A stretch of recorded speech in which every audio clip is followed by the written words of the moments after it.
हमारे व्यस्त जीवन में ईश्वर की आवाज मनुष्य शक्तियों का भंडार है।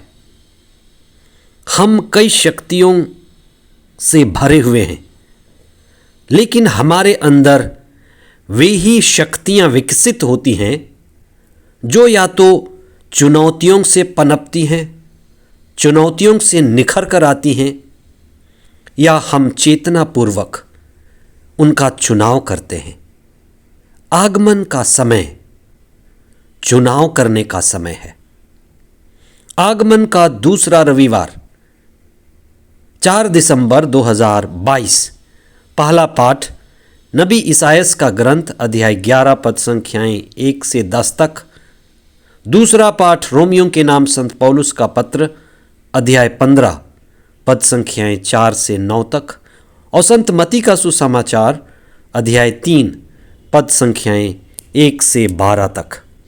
मनुष्य एक संभावना है दिव्यता का, ईश्वरीय परम आनंद का और पूर्णता के जीवन की संभावना।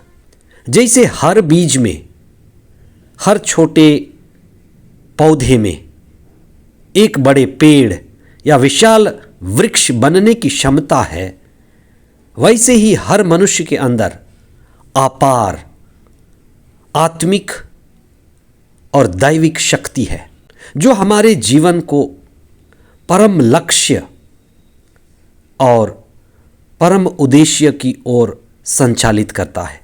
आगमन के दूसरे रविवार को कलीसिया हमें एक ऐसे आध्यात्मिक व्यक्ति से मिलाना चाहती है जो नए व्यवस्थान के सबसे बड़े नबी हैं, संत हैं और अति महान होते हुए भी बड़े सरल, उदार, विनम्र और सहज व्यक्ति हैं। वे हैं यूहन्ना बपतिस्ता, जो यरदन नदी के पास मरुभूमि इलाके में रहते हैं। वे सारे शहरवासियों को अपनी प्रार्थना द्वारा, विश्वास द्वारा और आध्यात्मिक शक्ति द्वारा लोगों को ईश्वर की ओर आकर्षित करते हैं। वे ईसा के आगमन के अग्रदूत बने। हम उनके व्यक्तित्व पर चिंतन करें और उनकी साधारण शिक्षा को ग्रहण करें, जिससे हमारा विश्वास बढ़े और हमारे जीवन में नवनिर्माण की क्रांति आए। आज का सुसमाचार हमें एक नया जीवन और एक उद्देश्यपूर्ण, उद्देश्य मूलक जीवन जीने के लिए आह्वान करता है। हमारे जीवन में वह चीज विकसित होती है जिसको हम बढ़ावा देते हैं। इसलिए आज आप इस पर चिंतन करें कि आपके अंदर क्या विकसित हो रहा है। हमारा जीवन हमारा ही चुनाव है, जो आज तक हम चुनते आए हैं। हमारे माता पिता, हमारे गुरुजन हमें चुनने के लिए मदद करते आए हैं। वही चीजें आज तक हम पर विकसित हुई हैं। जो हम चुनते हैं वही हम बनते हैं। जैसे हम कहते हैं, जो हम खाते हैं वही हम बनते हैं। हमारा जीवन संस्कारों पर आधारित जीवन है। हम आज इस बात पर भी चिंतन करें कि हमारे जीवन में अच्छे संस्कारों की कितनी आवश्यकता है। अगर जीवन में संस्कार न मिले तो हम जंगली होते चले जाएंगे। हमारे देश में पवित्र स्नान का बड़ा महत्व है। आए दिन लोग पवित्र स्नान के लिए जाते हैं। यह एक पवित्र संस्कार है। संस्कार हमारे जीवन में आत्मिक, आध्यात्मिक, दिव्य क्रांति लाती है। बच्चों में संस्कार देने का अर्थ है बच्चों में आध्यात्मिक शुरुआत, बच्चों में आध्यात्मिक क्रांति की चिंगारी लाना। संस्कार हमारी चुनौतियों को झेलने के लिए हमें बहुत पहले से तैयार करता है।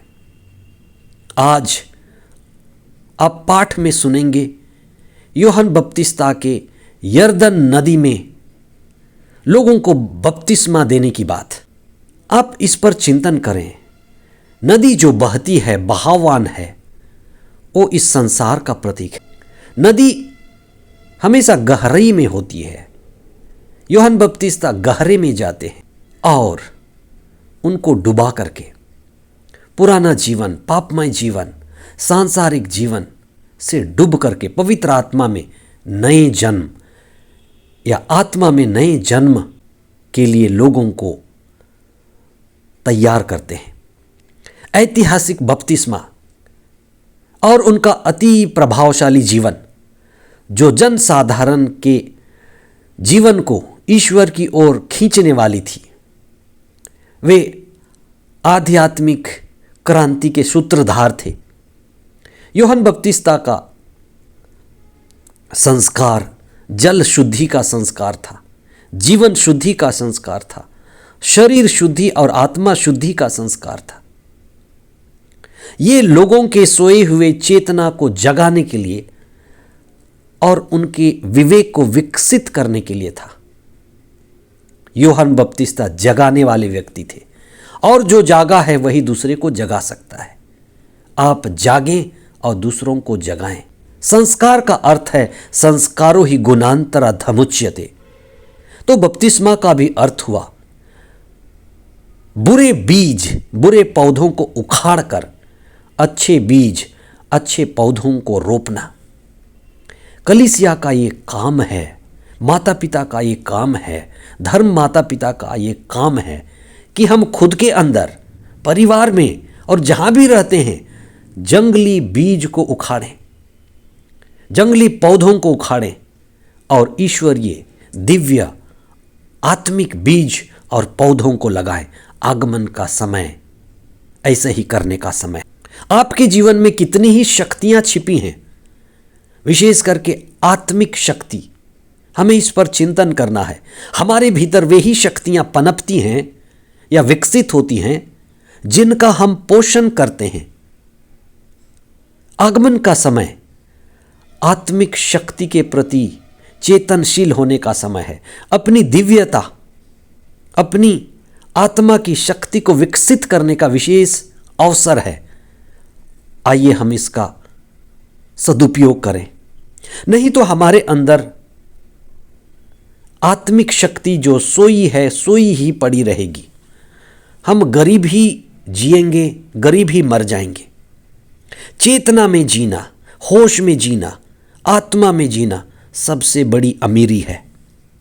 आज का पहला पाठ कहता है कि जहां लोगों में ईश्वर की चेतना है, आत्मा की चेतना व्याप्त है, वहां विविधता में एकता है।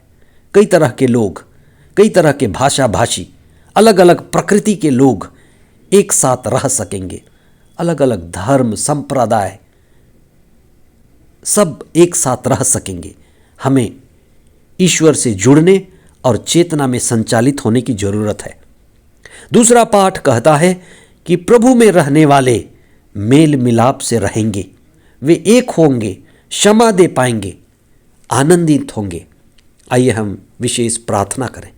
हे सर्वशक्तिमान ईश्वर, आपने अपने पुत्र को इस संसार में इसलिए भेजा कि वे हमें मेल मिलाप कराएं। उनकी उपस्थिति, उनकी शिक्षा हमें प्रेम की ओर अग्रसित करे। हम एक दूसरे को क्षमा दे पाएं, नई शुरुआत करें। और ये समय, आगमन का समय, हम सभी के लिए अपने आत्मिक और दैविक गुणों को विकसित करने का, पोषित करने का विशेष समय बने। हम सभी के लिए आशीष और कृपा दे। ये प्रार्थना हम करते हैं हमारे प्रभु ख्रिस्त के द्वारा। आमीन।